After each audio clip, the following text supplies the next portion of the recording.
iniquidades.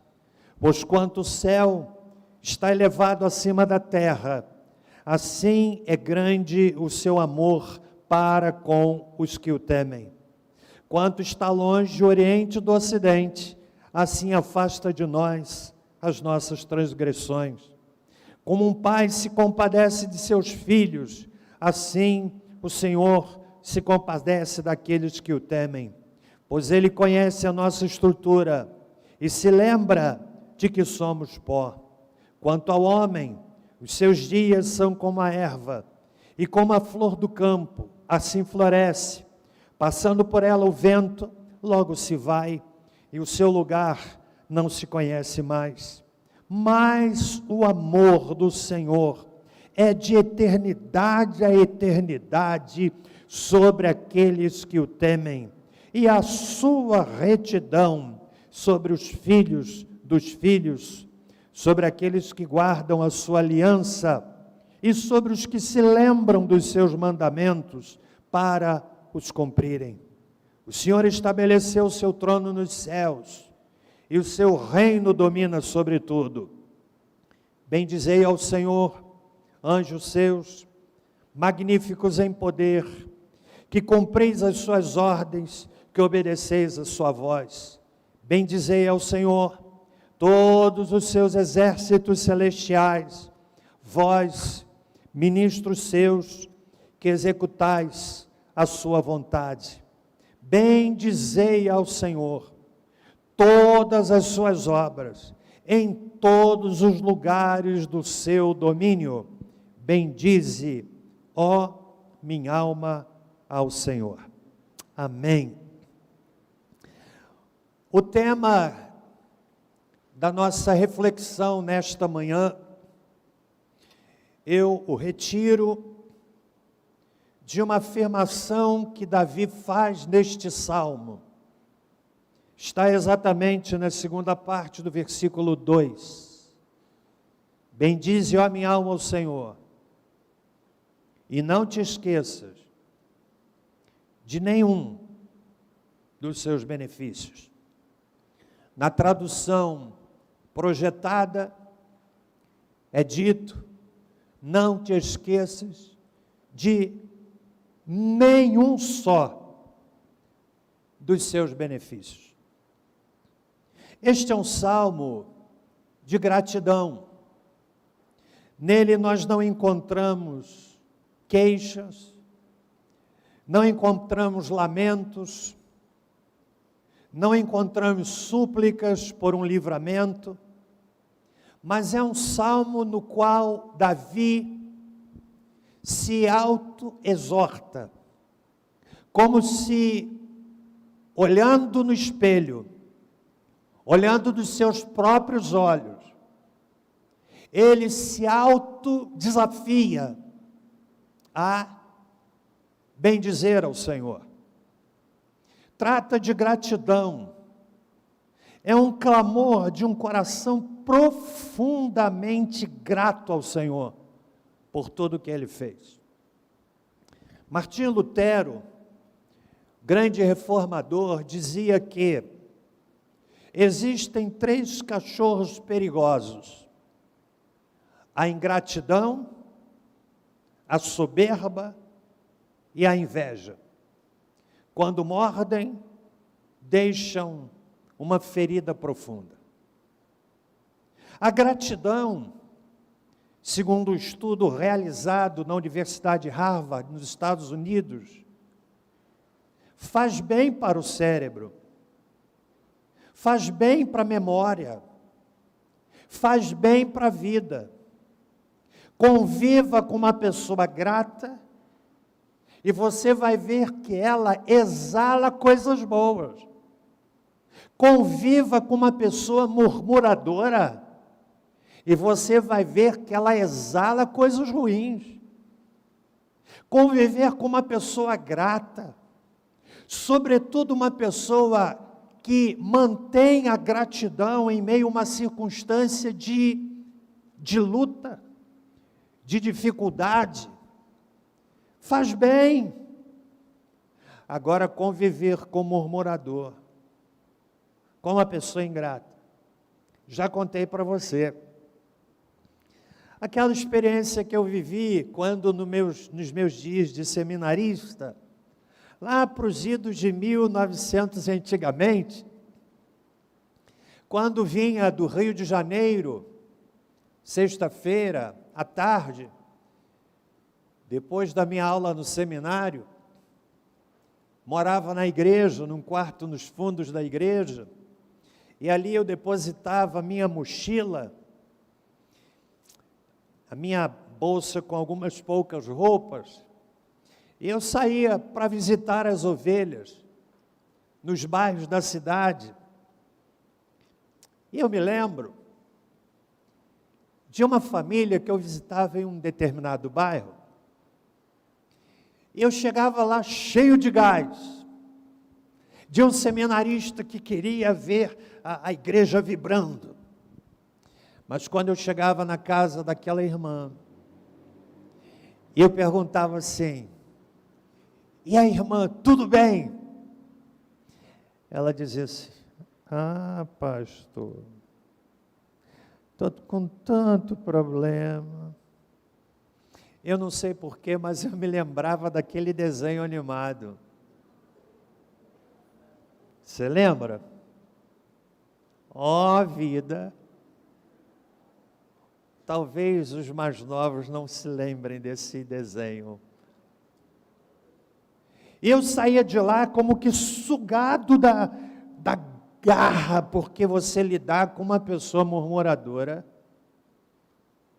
Agora você lidar com uma pessoa que está passando por uma grande luta, e você pergunta: como é que você está? E a pessoa diz assim: oh, passando por luta, mas Deus é bom. Glória a Deus. Aí você sai como que envergonhado e ao mesmo tempo inspirado. Esse é um salmo de gratidão. O salmista diz: não te esqueças.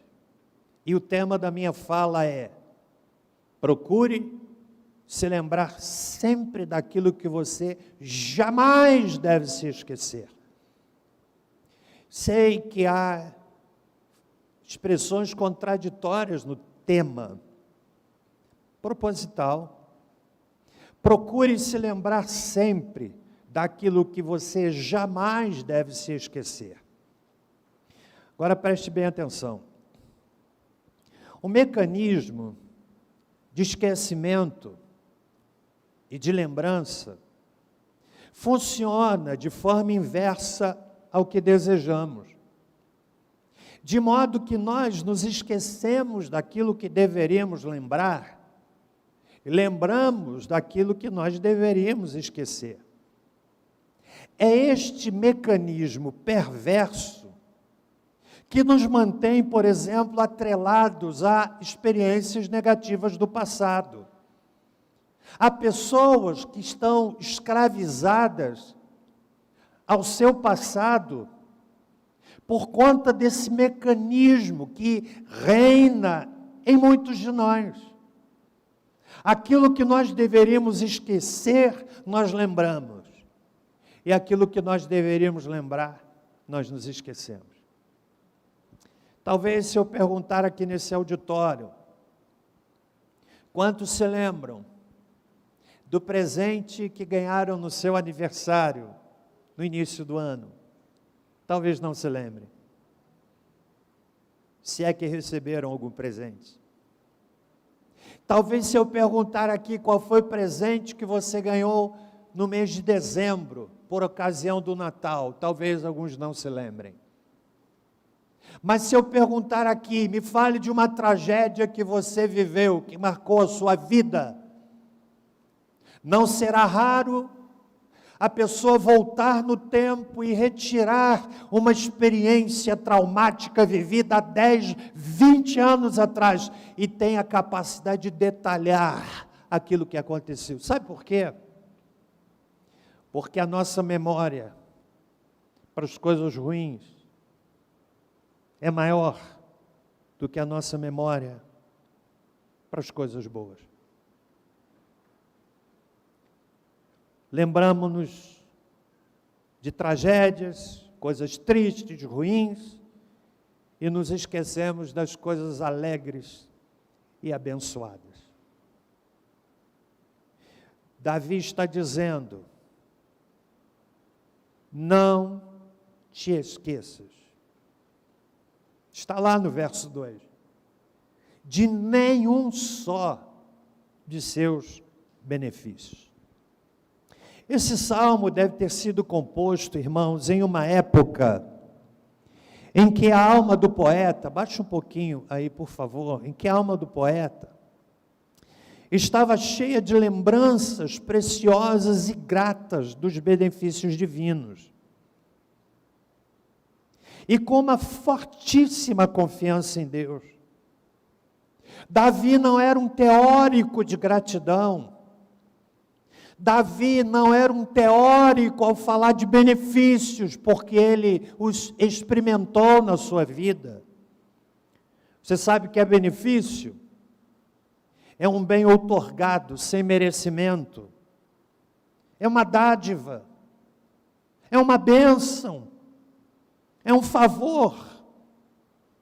Quando Davi diz: bendize a minha alma, e não te esqueças de nenhum só dos seus benefícios, ele não está falando de algo que ele ouviu falar, mas ele está falando de algo que ele experimentou.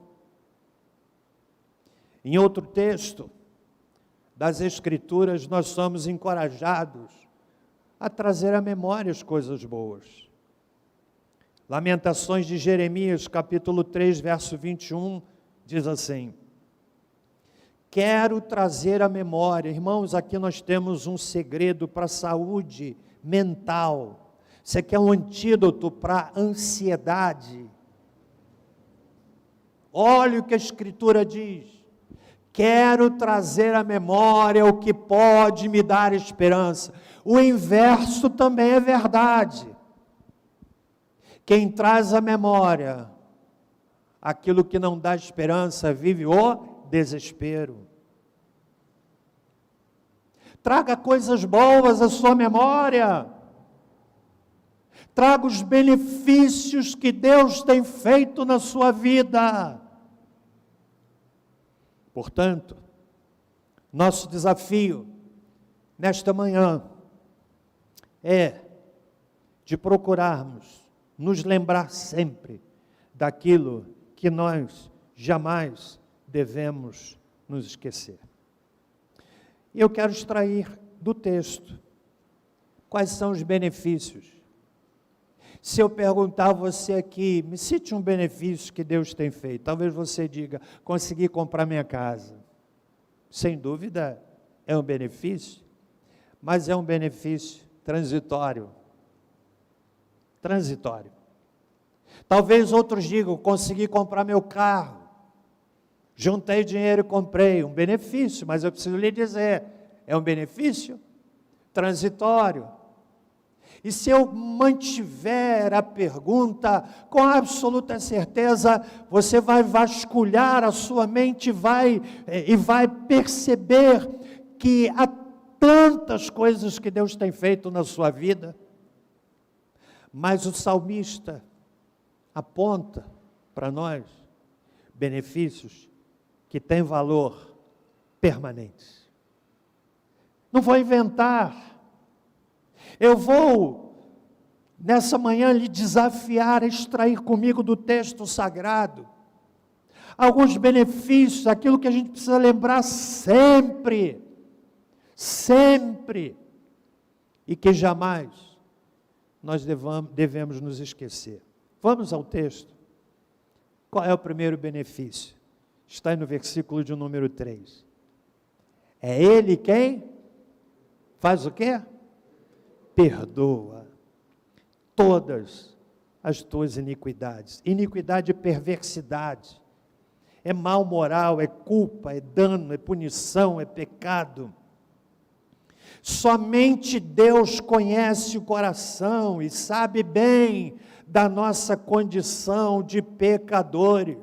O texto no verso 14 diz: Ele conhece a nossa estrutura. Você sabe o que é estrutura? Estrutura é aquilo que não é visto, Estrutura é a nossa dimensão interior, é aquilo que está no âmago de cada um de nós, é aquilo que está na base interior de cada um de nós. Salmista diz: Ele conhece a nossa estrutura. A esposa não conhece a estrutura do marido, o pai não conhece a estrutura do filho, o filho não conhece a estrutura do pai, mas o Senhor conhece a nossa estrutura, o nosso âmago, a nossa intimidade. E sabe que somos pecadores. Quando Davi fala, é Ele quem perdoa, ele não está sendo um teólogo sobre perdão, ele não está sendo um teórico sobre perdão, mas Davi tinha na sua própria experiência, ilustrado, de forma inequívoca, claríssima, perdão de Deus. Você sabe por quê?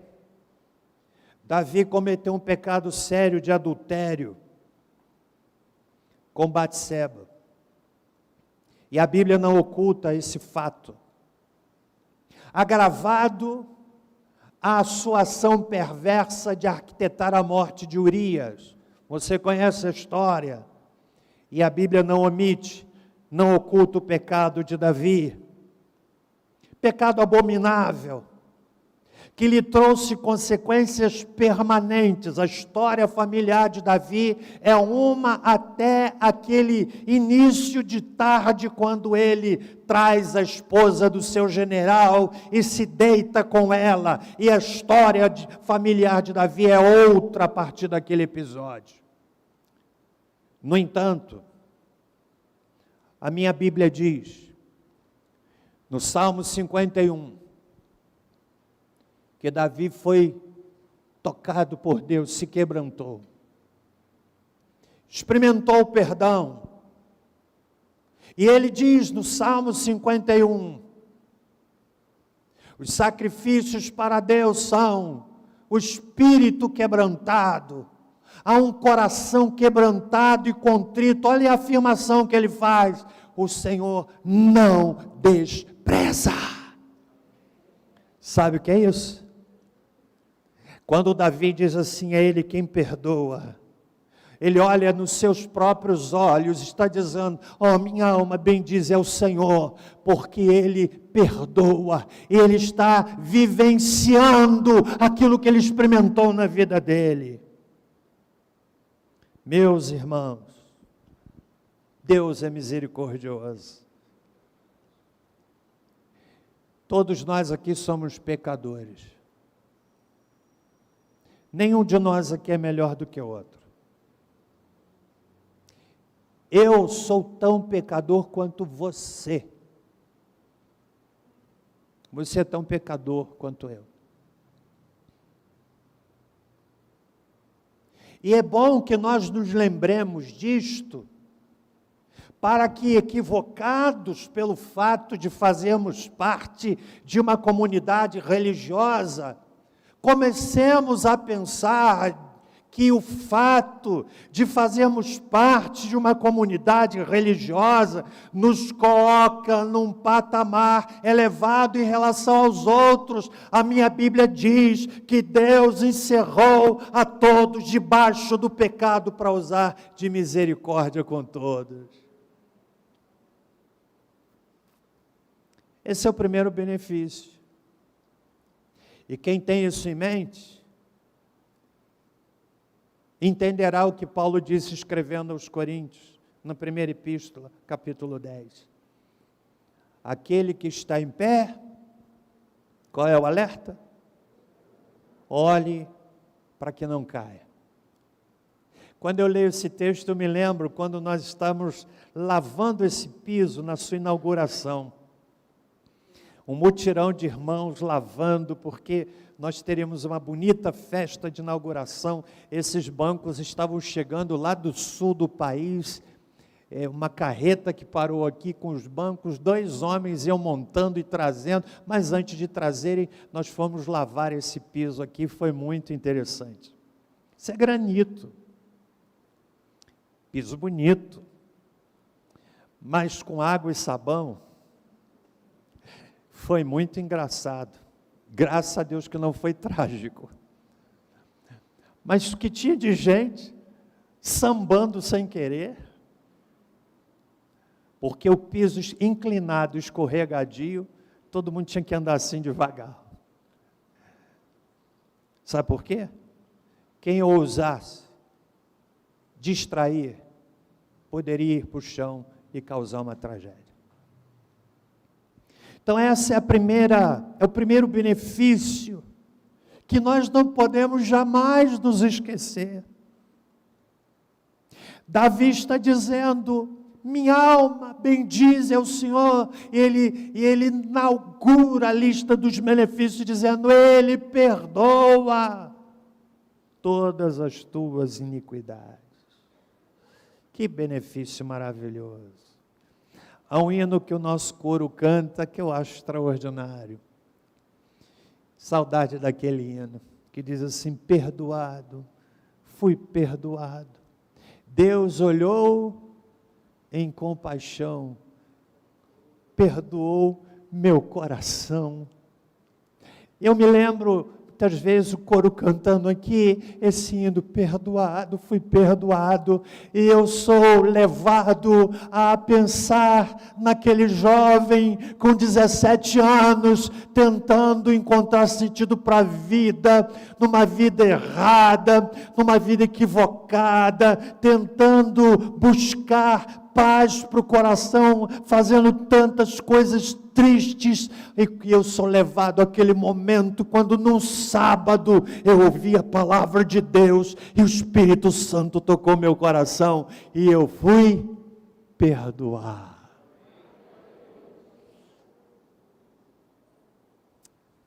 Lindo demais. Esse é o primeiro benefício. Não esqueça disso não, irmão. O inimigo gosta de nos manter presos à culpa. Você sabe qual é o antídoto eficaz para a culpa? Tem um nome: perdão. Um dos nomes do inimigo de nossas almas é acusador. Acusa na mente. E há pessoas que até sabem do perdão de Deus, mas o inimigo as mantém presas, não tanto no que respeita ao perdão de Deus, mas não conseguem se perdoar. Não conseguem. Fazem o passado sempre presente. Aprenda isso. Ele perdoa.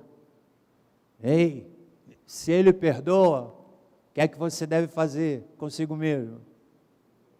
Se perdoar. É libertador. Segundo lugar, estão comigo até aqui? Posso continuar pregando? No primeiro culto, irmãos, eu ia falar 8 itens. E antes que você já faça o cálculo de quanto vai levar o tempo do sermão, eu quero dizer que eu só preguei 3. Aliviou você, né? Porque eu sei que a pessoa faz o cálculo, levou 5 minutos no primeiro, 5 vezes 8, já mede. Então eu não vou avançar para os 8 não. A menos que você diga assim, amém.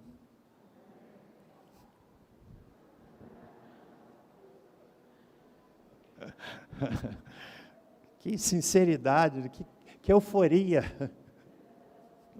Segundo lugar, devemos sempre nos lembrar e jamais nos esquecer de que o Senhor sara as nossas enfermidades. Está aí no texto, verso 2. Sara todas as tuas enfermidades. Agora preste bem atenção aqui. A palavra aqui é aplicável a todas as formas de doenças. Ou neste lugar, pode se referir a algumas doenças particulares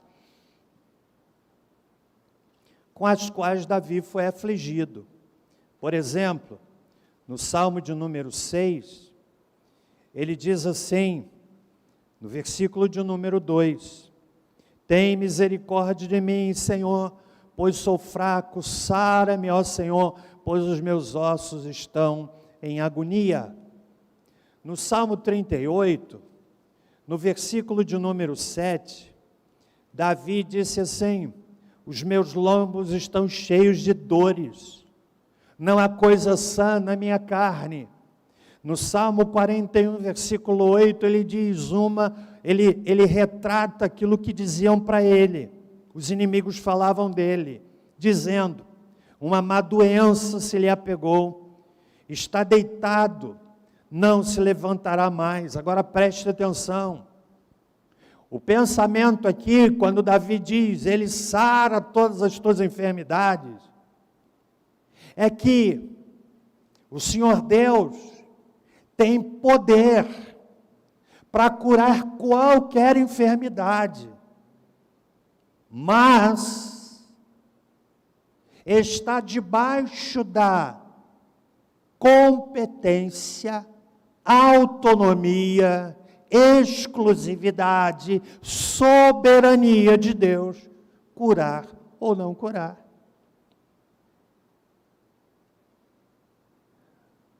Eu disse no primeiro culto e quero repetir. Às vezes, em fazendo isso, eu espero estar ajudando a igreja. Nós ouvimos alguns depoimentos de quem diz assim, irmãos, eu quero agradecer, porque fulano de tal estava doente, e Deus, como Ele é poderoso, curou. Irmãos, eu quero agradecer, porque fulano de tal estava lá no limite da vida, no limite da morte, e Deus foi tão poderoso, e curou. Ouvindo de um lado, agora pensa do lado de quem está lá, que orou por alguém no limite da morte.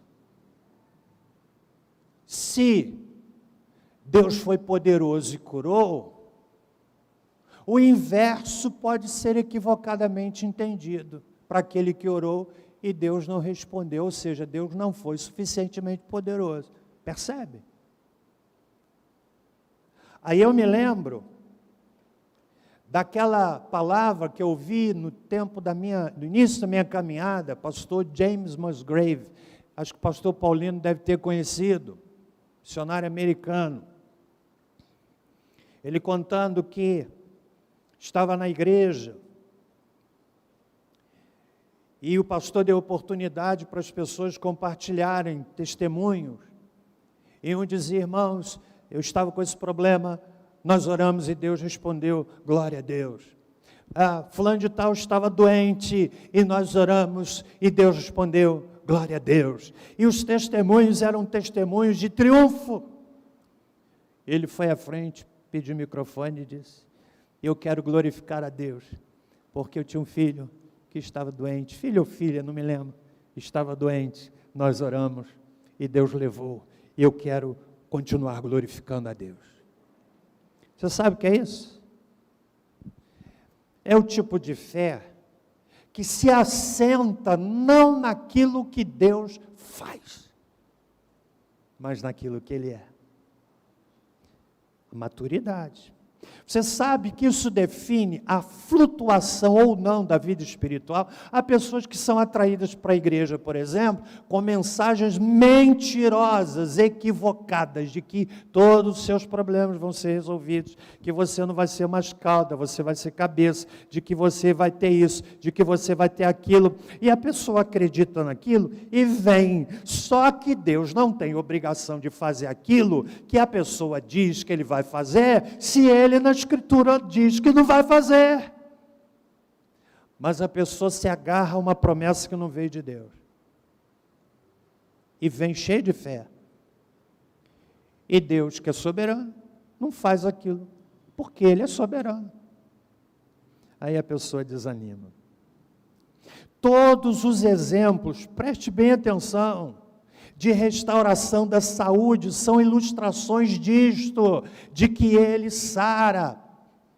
Pois qualquer que seja a habilidade dos médicos, ou a sábia adaptação dos meios, a virtude curativa vem somente de Deus. Pode ser o melhor médico, a melhor medicação, mas se Deus disser não. Mas Deus, eu tenho PhD, tenho pós-doutorado. A palavra final vem do céu. E às vezes, pessoa doente, não tem tanto recurso, não tem tanta dificuldade, tanta facilidade, não pode comprar o melhor remédio, mas Deus diz assim, não, eu vou te curar, eu não vou te levar agora. E Deus cura. Você sabe o que é que isso nos leva a pensar? Olhe para mim aqui, por favor. Eu estou falando aqui com o profeta de Deus para que você entenda que se Deus curar, Ele é Deus. Se Ele não curar, continua sendo Deus. Você tinha que aplaudir agora, irmão.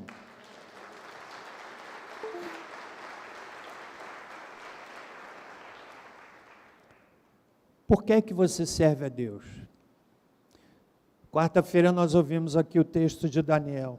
Os amigos de Daniel iam ser jogados na fornalha. Você sabe o que é que eles disseram? Disseram assim, olha, rei, fique sabendo o seguinte,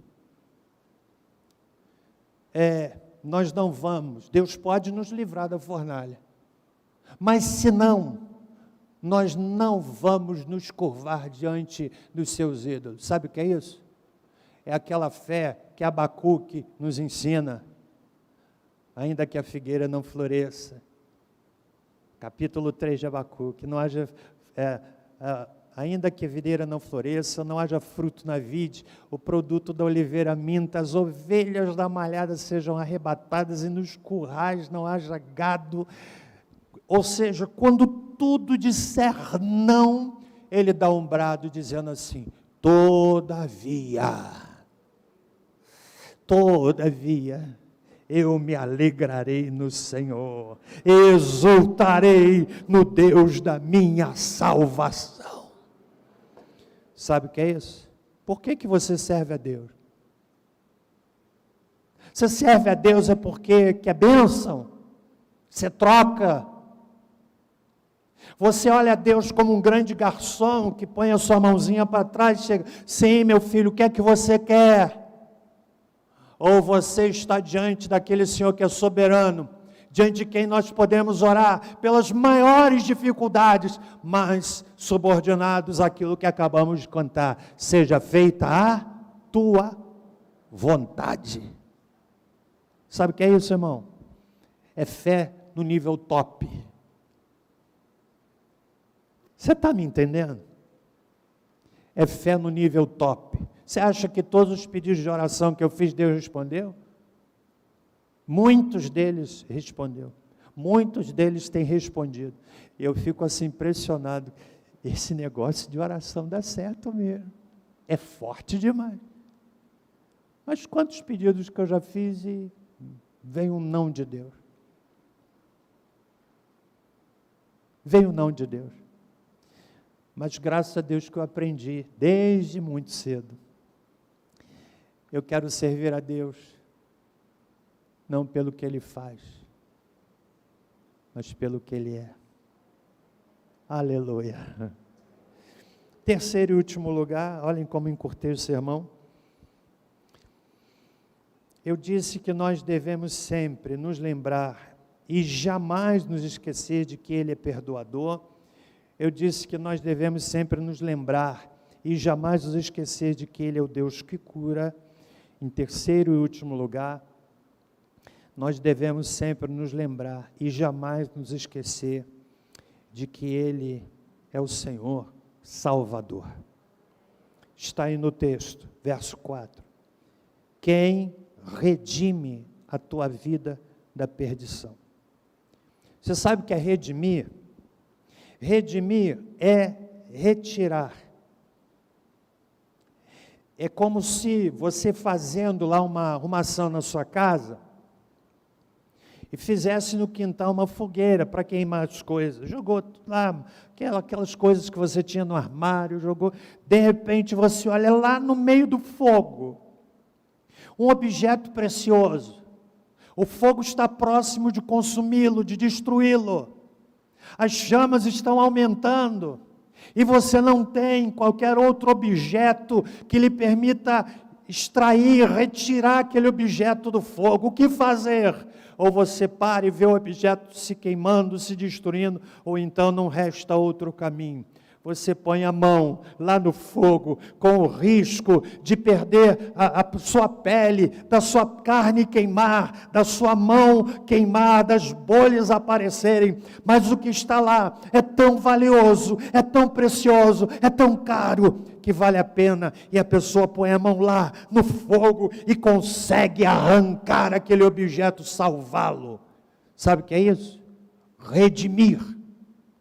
Foi isso que Jesus fez. Apocalipse capítulo 5 nos dá uma visão do Cristo que nós haveremos de contemplar na eternidade, quando João diz, o Cordeiro como havendo sido morto. Sabe o que é isso? Jesus levou para a eternidade as cicatrizes nas suas mãos, nos seus pés, na sua fronte, as cicatrizes do Calvário por você e por mim, e nós haveremos de contemplar o Cristo como havendo sido morto, que ressuscitou. Isso é redimir. Quantos estão entendendo?